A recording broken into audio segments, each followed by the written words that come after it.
আছি কুষ্টিয়া শহরে। কুষ্টিয়া জেলা বিএনপির যে 31 সদস্য বিশিষ্ট আহ্বায়ক কমিটি হয়েছিল, সেই কমিটি বাতিলের দাবিতে স্থানীয় নেতারা মাঠে নেমেছে। আমি এমন একজন নেতা পেয়েছি, আসলে কমিটি কিসের দাবিতে তারা বাতিল করছে তার সাথে কথা বলবো। কিসের দাবিতে বাতিল করছে? আসলে আপনারা জানেন, গত মাসে কুতুবউদ্দিন এবং জাকির সরকারের নেতৃত্বে যে পকেট কমিটি ঘোষণা করা হয়েছে, এতে কুষ্টিয়ার সাধারণ জনগণ, পেশাজীবী, ত্যাগী নেতাকর্মীরা খুবই কষ্ট পেয়েছে এবং তারই প্রতিবাদে আজকে ত্যাগী নেতাকর্মী এবং যারা জেল খেটেছে, যারা জুলুম শিকার হয়েছে এবং রাত্রে বাসায় ঘুমাতে পারেনি, তাদেরকে এই কমিটিতে স্থান দেওয়া হয় নাই। আমরা তাই এই কমিটি বাতিল করে নতুন একটি আহ্বায়ক কমিটি করা হোক, যে কমিটিতে ত্যাগী নেতাকর্মী থাকে, স্থান পায়। ধন্যবাদ। আমি আরেকজনের সাথে কথা বলবো। আসলে আপনারা কিসের দাবিতে আজকের বিগত সময় যে কর্মসূচি দিয়েছিলেন, আজকে যে মানববন্ধনে আপনারা কি দাবি করছেন? বিসমিল্লাহির রহমানির রহিম।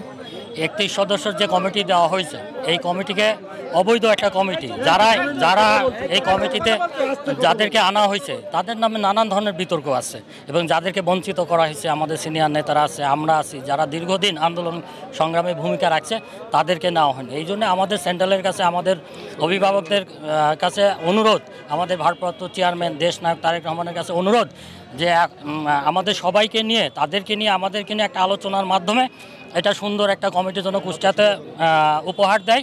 এবং সামনে নির্বাচন আছে, আন্দোলন আছে, অনেক কিছুই আছে।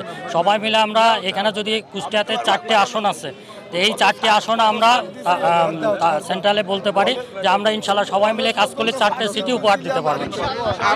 আমাকে যদি বলতে হয়, এই আন্দোলন সংগ্রামে একাধিক মামলা হামলার শিকার আরেকজন নেতার সাথে কথা বলে দেখবো, মেজবাহুর রহমান পিন্টুর সাথে কথা বলে দেখবো যে আপনাকে এই কমিটিতে কি আপনি স্থান না পাওয়ার কারণটা কি হিসেবে করছেন?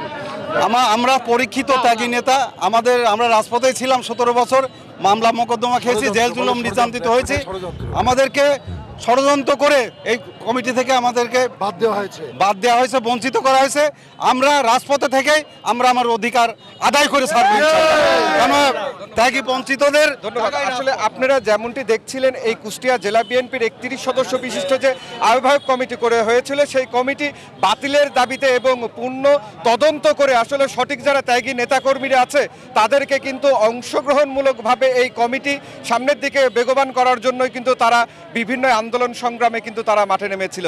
কুষ্টিয়ার এই মানববন্ধন থেকে, বিএনপির পদবঞ্চিত মানববন্ধন থেকে কিন্তু এই ছিল আমার কাছে সর্বশেষ তথ্য। সনি আজিম, গ্লোবাল টেলিভিশন, কুষ্টিয়া।